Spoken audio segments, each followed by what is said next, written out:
नमस्कार दोस्तों।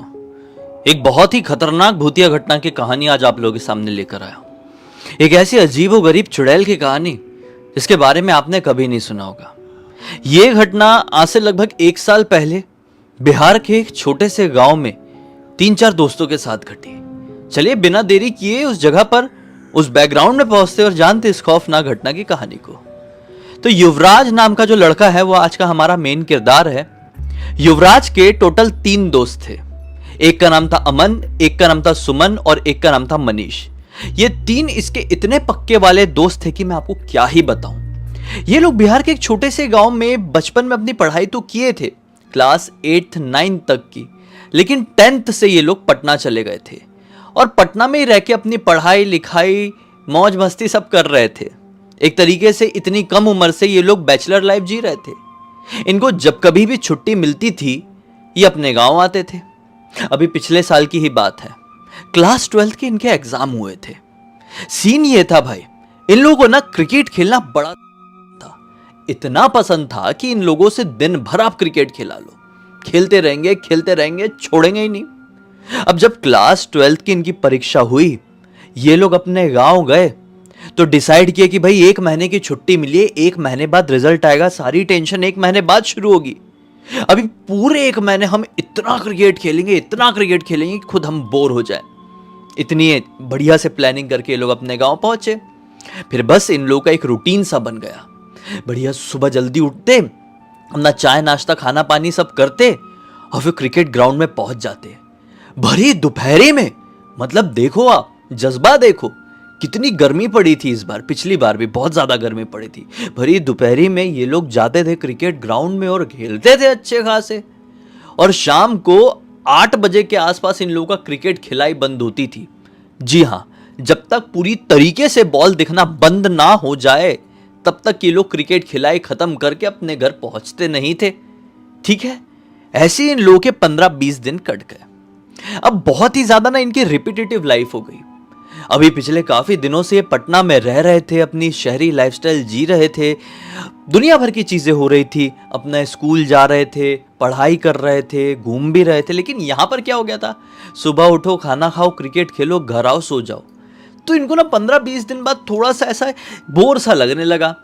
एक दिन क्रिकेट खेलते खेलते ये लोग प्लानिंग बनाते हैं कि भाई अब कुछ ही दिन बाकी रह गए हैं, मुश्किल से 15 दिन और, फिर क्या है, हम तो टेंशन में बैठ जाएंगे, कोई खुशी में भी बैठेगा, कौन सा कॉलेज मिलेगा, क्या रिजल्ट आया है, आगे का फ्यूचर कैसा होगा, दुनिया भर की चीजें दिमाग में चलेगी।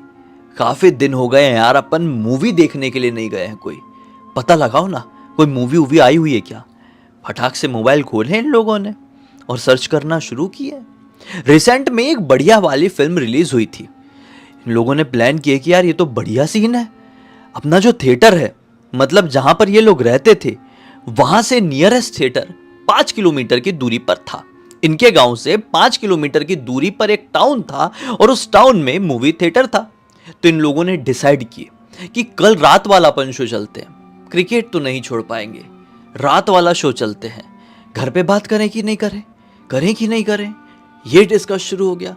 आखिरकार इस नतीजे पर पहुंचे कि घर वालों को नहीं बताएंगे, घर वालों को बताएंगे तो 50 सवाल करेंगे, उनके जवाब दो, रात में क्यों जा रहे हो, क्या करोगे मूवी देखकर, घर पे लैपटॉप टीवी में देख लो, दुनिया भर की चीजें खड़ी हो जाएगी। इसलिए घर वालों को नहीं बताते हैं, अपने अपने घर पे एक दूसरे का नाम ले देंगे और बोल देंगे कि बस ऐसे ही, उसके घर पे ये पार्टी थी, उसके घर पे ये बर्थडे था तो उसके घर का उद्घाटन था, कुछ भी बोल के अपन मिलते हैं। बस ये भी डिसाइड किया कि गाड़ी से नहीं जाना है, अपनी बाइक वाइक से नहीं जाना है, पैदल जाना है, क्योंकि फिर से सवाल उठेंगे, गांव में ही जाना है तो भाई बाइक से क्यों जाना है। ठीक है, अब अगली रात आई। दिन भर तो इन लोगों ने बढ़िया अपना टाइम पास किया जैसे करते थे। अगली रात आई, रात के 9 बजे। आज क्रिकेट जल्दी खेल के इन लोगों ने पैकअप कर दिए थे, थोड़ी मूवी जाने की एक्साइटमेंट थी ना। 7 बजे के आसपास इन लोगों ने अपना क्रिकेट बंद कर दिए थे और गर्मी के दिनों में 7 बजे तक अंधेरा नहीं होता है, यह आप लोगों को बहुत अच्छे से पता होगा। तो इन लोगों ने 7 बजे अपना पैकअप कर दिए, घर गए, बढ़िया कपड़े वपड़े पहने, तैयार हुए और 8:30 बजे के आसपास ये सब की सब अपने अपने घर से निकले हैं। सबसे पहले ये लोग मिले अपने क्रिकेट वाले मैदान की। इन लोगों ने प्लानिंग किए थे कि हम क्रिकेट वाले मैदान की तरफ मिलेंगे और वहां से आगे बढ़ेंगे, क्योंकि इनका जो घर था वहां से क्रिकेट ग्राउंड की दूरी लगभग 1 किलोमीटर की थी और क्रिकेट ग्राउंड से वो थिएटर की दूरी 5 किलोमीटर की थी। इनको ये 5-6 किलोमीटर का सफर पैदल ही तय करना था। ठीक है, 9 बजे का मूवी का टाइम था, लेकिन डॉट 9 बजे शुरू होगी ऐसा नहीं था। मूवी अक्सर कई बार ऐसा हो जाता है कि लेट ही शुरू होती है। इनफैक्ट मैंने तो ऐसे थिएटर्स भी देखा हूं कि 9 बजे का टाइम है मूवी का, 9:30 बजे शुरू हो रही है। तो जिस मूवी थिएटर में ये लोग मूवी देखने के लिए जा रहे थे, इनको मालूम था आधे घंटे तो मिनिमम पकड़ के चलो लेट ही शुरू होगी। दुनिया भर के ट्रेलर दिखा रहे हैं, दुनिया भर की चीज़ें, एडवर्टाइजमेंट दिखा रहे हैं, टाइम लग जाएगा मूवी को। इसलिए ये लोग 8:30 बजे के आसपास प्लान किए कि घर से निकलेंगे, सबसे पहले क्रिकेट ग्राउंड में मिलेंगे। अब रात हो चुकी थी, अंधेरा था, और पता नहीं क्यों आज क्रिकेट वाले ग्राउंड की जो लाइट्स थी, यानी स्ट्रीट लाइट्स थी, आज वो बंद थी। पता नहीं क्यों, सारी की सारी, लगभग 4 या 5 वहां पर लाइट्स थी, लेकिन आज सारी बंद है। क्या मालूम, फिर भी ये लोग मिले हैं अपने मोबाइल का फ्लैश जला के, और बात कर ही रहे थे कि कौन से रास्ते से जाएं, कैसे जाना है, कैसे आना है, क्या खाएंगे, किसने क्या खाना खाया, ये सब बात कर ही रहे थे कि अचानक से इन लोगों को जहां पर ये खेलते थे, मतलब अपनी पर्टिकुलर पिच में, वहां से कुछ तो भी अजीब सी आवाज सुनाई देती है। ये चारों पलटकर देखते हैं कि क्या सीन है भाई। तो क्या पाते हैं कि ना कोई तो दिखाई दे रहा है, पिच वाली जगह में कोई तो दिखाई दे रहा है। ये लोग थोड़े आगे बढ़े। अब जो कोई भी दिखाई दे रहा था वो जमीन में खड़ा हुआ नहीं, बल्कि लेटा हुआ दिखाई दिया। ये लोग बड़े हैरान हुए कि साला हमारी क्रिकेट पिच में ये कौन लेटा हुआ है और लेट के हिल भी रहा है, ये अजीब तरीके से कर क्या रहा है। ये लोग ऐसा देखते देखते ना एक खंबे के पीछे छिपने लगे। एक पिलर था, मतलब वहां पर कुछ तो भी ऐसा बना रहा होगा, उसका एक पिलर था। पिलर के पीछे झांक झांक के देखने लगे कि क्या है वहां पे, लेकिन क्लियर दिखाई नहीं दे रहा था। फिर थोड़ा आगे बढ़े, वहां पे ना आम के और लीची के ढेर सारे पेड़ थे जहां पर इनकी क्रिकेट पिच थी। तो ये लोग उस आम के पेड़ के पीछे जाके खड़े हो गए। एक एक पेड़ के पीछे एक एक लड़का जाके खड़ा हो गया और देखने की कोशिश करने लगे। जब नजर गड़ाकर देखे तो क्या पाए कि इनकी क्रिकेट की पिच के ऊपर 3 औरतें, जी हां 3 औरतें, इन्होंने विचित्र तरह के कपड़े पहनी हुई थी। अंधेरे में समझ में नहीं आ रहा था कि क्या पहनी हुई, लेकिन हाँ कुछ तो अजीब था। वो 3 औरतें ना ऐसे ऐसे, मतलब जमीन में ऐसे अपने आप की बॉडी को रगड़ रही है, जैसे सांप रेंगता है। कैसे सांप रेंगता है ना, छिपकली कैसे चलती है, मॉनिटर लिजर्ड, ये पूरी औरतें ऐसी ऐसी करके रेंग रेंग के आगे बढ़ रही है। जहां से कोई बॉलिंग कराता है वहां से जहां तक कोई बैटिंग करता है वहां तक ये रेंग रेंग के आगे आ रही थी। लेकिन क्यों? इनका दिमाग खराब हो गया देख के। ये चारों ने उस तरफ देखे और फिर एक दूसरे को देखे, बोले क्या है ये, कौन है ये? फिर ना अचानक से मनीष क्या कहता है, मुझे ना ये लोग पागल औरतें लगती है यार। अपन यहां पर पिच में क्रिकेट खेलते हैं, 1 या 2 नंबर कर दी तो दिक्कत हो जाएगी, साला फिर कौन साफ करेगा इन पागल औरतों का, पत्थर मार के भगाता हूं। युवराज रोक ही रहा था, अरे मनीष पत्थर मत मार, ऐसा पत्थर मारना ठीक नहीं। बोला हट, पागल औरतें हैं, पिच को गंदा कर देगी, रोज खेलते हैं, कुछ का कुछ कर देगी। ऐसा करके उसने एक पत्थर उठाया और उन औरतों में से एक औरत की तरफ दे मारा। औरत को पत्थर लगने जैसा हुआ और वो झटके में खड़ी हो गई, और झटके में खड़ी होके उसने एक अजीब तरीके की आवाज निकाली, और उस अजीब तरीके की आवाज की वजह से वो बाकी की 2 औरतें भी खड़ी हुई, और वो खड़े होके सिर्फ इनको घूरने लगी। इनको बड़ा अजीब सा लगा कि साला घूर क्यों रही है। चारों हिम्मत करके आगे निकले। ए औरत, तुम यहां पे क्या रेंग रही हो, क्या कर रही हो, पागल पागल हो क्या, जाओ अपने घर पे। ऐसा करके मनीष ने थोड़ा खुन्नस खाते हुए बोला। लेकिन जैसे उसने ये बात बोला तो फिर से वो तीनों औरत ने एक साथ वही वियर्ड सी आवाज निकाली। समझ में नहीं आ रहा था कि ये कैसी आवाज थी, ऐसी कुछ तो भी आवाज थी, बहुत कान में चुभने वाली आवाज। वो आवाज इतनी चुभ रही थी कि अपने कान बंद नहीं करते तो इनके कान के पर्दे फट जाते। चारों ने अपने कान बंद किए हैं कि अचानक से वो औरतों ने वो अजीबोगरीब आवाज निकालना बंद कर दी। और जैसे ये लोग अपने कान से हाथ हटाए हैं, आंख खोल के देखे तो क्या पाए कि वो जो औरतें हैं वो जमीन से, मजाक की बात नहीं कर रहा हूं, अब आपको मजाक लगेगा, जमीन से 4-4 फीट की ऊंचाई पर हवा में खड़ी हुई है, जैसे कि मानो ये कोई इंसान हो ही ना। ये ग्रेविटेशनल लॉ को पूरी तरीके से अपोज कर दे रही थी।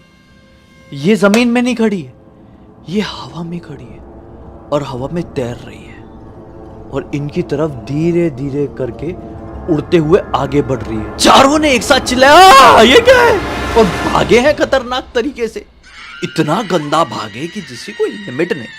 ये 5 किलोमीटर का सफर अप्रोक्स आधा पौन घंटा लग ही जाता चलने में, लेकिन इन लोगों ने लिटरली 20 से 25 मिनट में पूरा रास्ता कवर कर दिया। पूरे रास्ते दौड़े, पूरे रास्ते। फिर क्या था भाई, थिएटर पहुंच गए। मूवी लगभग चालू होने वाली नौबत थी। वहाँ पे पानी वानी पिए, मूवी वूवी एंजॉय किए हैं और अब थिएटर से बाहर निकलते निकलते बात कर रहे हैं। भाई आधी रात हो गई है।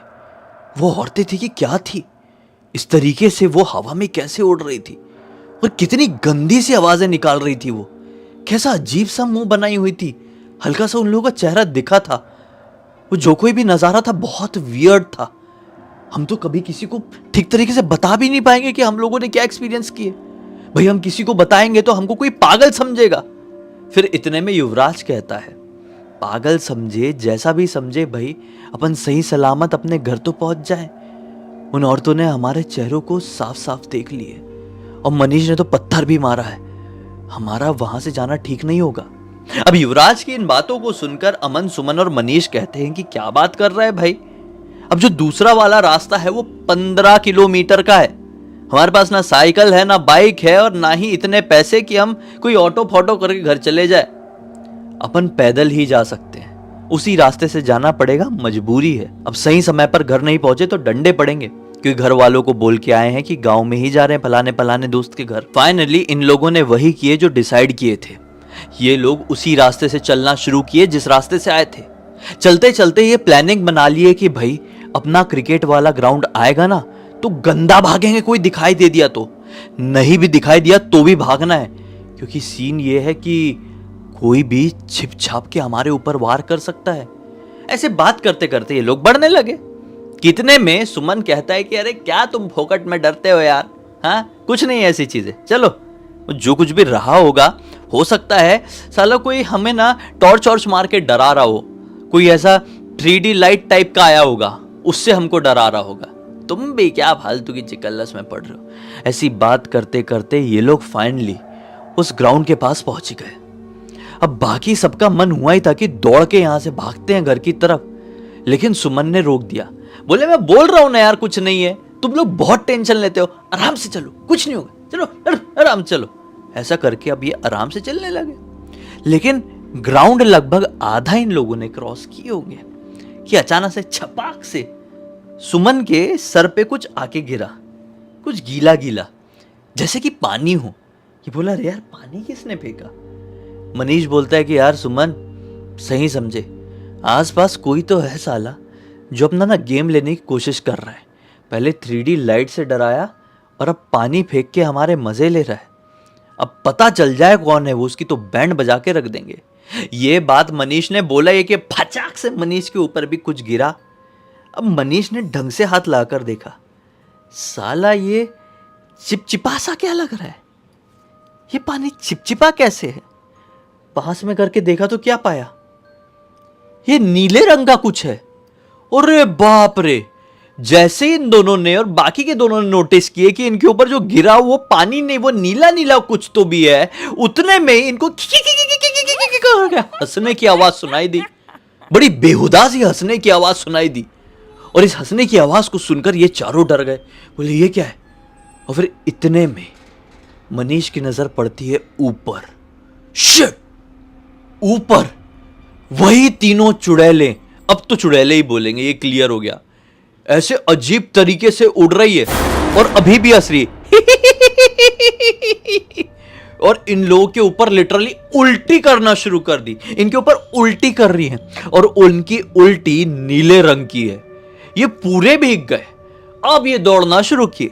अब कोई ऑप्शन नहीं था, अब खाली भागना था। ये भाग रहे हैं, वो इनके पीछे खीखी करते उड़ती जा रही है। बीच बीच में वो तो नीचे भी आती और इन लोगों को चमाटा भी लगाती, बहुत जोर जोर का चमाटा, इतना जोर जोर का चमाटा कि इन सब के मुंह से लिटरली खून आ गया था, इन सब का मुंह सूज गया था। लेकिन फाइनली ये लोग लाइट वाली जगह पर पहुंचे और लाइट वाली जगह पर पहुंचे तो वो जो चीज उड़ रही थी, वो जो चीज की कर रही थी, जो चीज इनके ऊपर उल्टी कर रही थी, वो अब आसपास दिखाई नहीं दी। और सामने एक छोटी सी दुकान खुली हुई थी, एक छोटा सा ढाबा जैसा। वहां पे इन लोगों ने अपना पानी वानी से धोए हैं।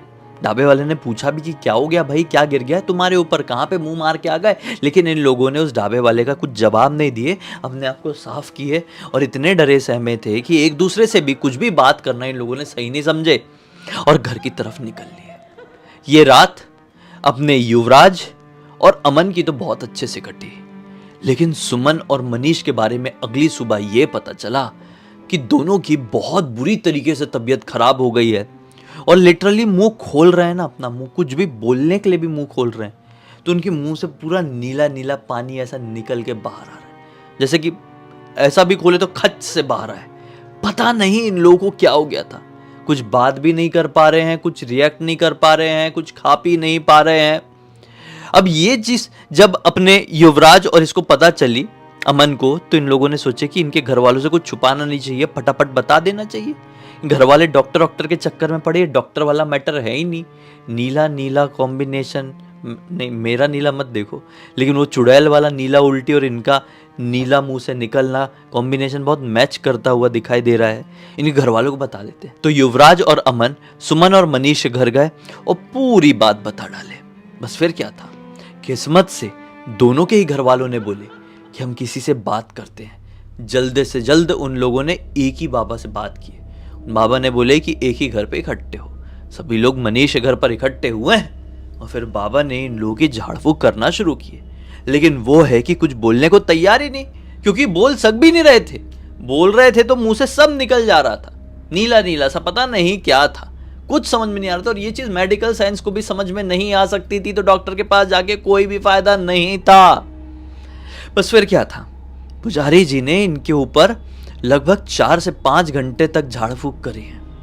4 से 5 घंटे की झाड़ फूक के बाद एक नींबू लिए, नींबू को इनके सामने काटे हैं और नींबू से नीला नीला कुछ तो भी निकला है। और फिर बोले मुंह खोलो। मुंह खोले तो इनके मुंह से निकलना वो जो नीला वाला था वो बंद हो गया। अब बाबा जी बोलते कौन हो तुम? अब वो बताते हैं, वो बोलना शुरू करते हैं। कौन?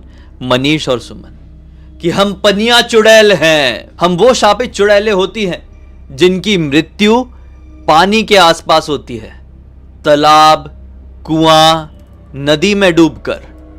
और फिर हम अपनी प्रेत योनि में भी कुछ ऐसी हरकतें कर देती हैं कि हमको श्राप मिलता है, ईश्वरीय शक्तियों से श्राप मिलता है। क्योंकि प्रेत योनि में होना जरूरी नहीं होता है कि किसी को परेशान करो, लेकिन हम अपनी शांति के लिए, अपनी मन की तृप्ति के लिए सबको परेशान करते हैं। और फिर ईश्वरीय शक्ति आकर हमें श्राप दे देती है और सालों सालों तक हम इस दुनिया में तड़पते रह जाते हैं। हम ऐसे ही उस ग्राउंड में तड़प रहे थे, लेकिन ये बदतमीज लोग आकर हमें परेशान किए, हमें पत्थर से मारे।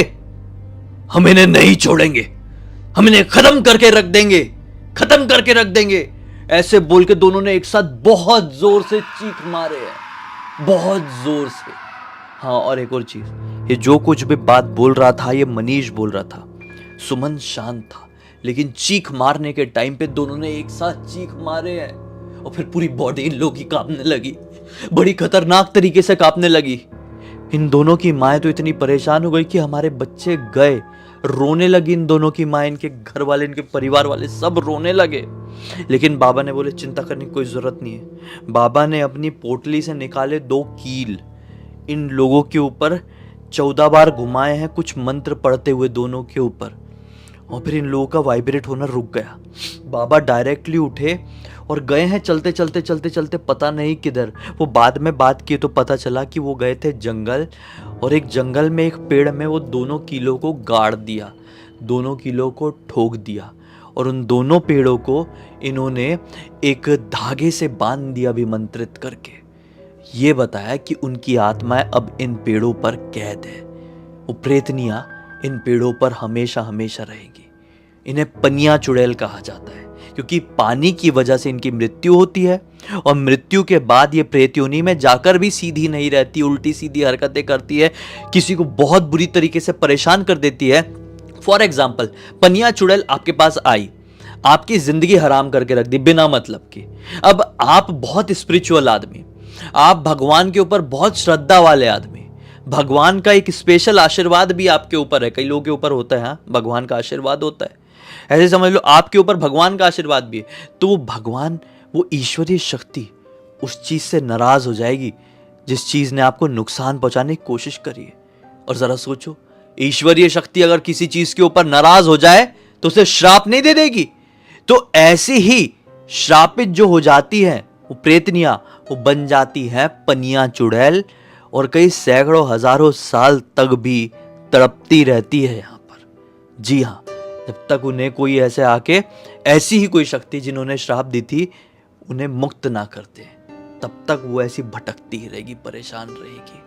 तो इनके साथ भी ऐसी हुआ था, लेकिन किस्मत अच्छी थी इन लोगों की कि बाबा जी आ गए और सही बाबा जी आए और इन लोगों की जान बच गई, नहीं तो इनको बचाना असंभव था। कहा जाता है कि जितने खतरनाक ब्रह्म राक्षस होते हैं, लगभग उतनी ही खतरनाक पनिया चुड़ैल भी हो सकती है। आपने सुने हुए हो ब्रह्म राक्षस के बारे में। इस पूरी घटना की जानकारी मुझे किसी और ने नहीं, बल्कि खुद युवराज ने इंस्टाग्राम पर लिखकर बताया। मेरा सुन के तो दिमाग खराब हो गया लिटरली। मतलब ये नहीं बताया आपको तो फिर क्या बताया, इसलिए आप लोगों के सामने एक कहानी लेकर आ गया। तो उम्मीद करता हूं अब तक इस वीडियो को देख लिए होंगे, तो लाइक जरूर कर देंगे। चैनल को सब्सक्राइब करके बेल आइकन दबा के ऑल के ऑप्शन में क्लिक करना, क्योंकि इसी तरह के हैरान कर देने वाले खौफनाक वीडियोस डेली आप लोगों के सामने लेके आता रहता हूं। इंस्टाग्राम की लिंक इस वीडियो के डिस्क्रिप्शन बॉक्स मिल जाए, क्लिक करके डायरेक्टली वहां पर पहुंच जाना। और इसी तरह की कोई भी कहानी, टॉपिक या जानकारी आप लोगों के पास भी है तो लिख भेजना। हो सकता है मेरा अगला वीडियो कल आपके हिसाब से ही बन रहा हो। तो चलिए कल फिर से मिलते हैं, तब तक के लिए बहुत बहुत धन्यवाद। आपका दिन शुभ हो।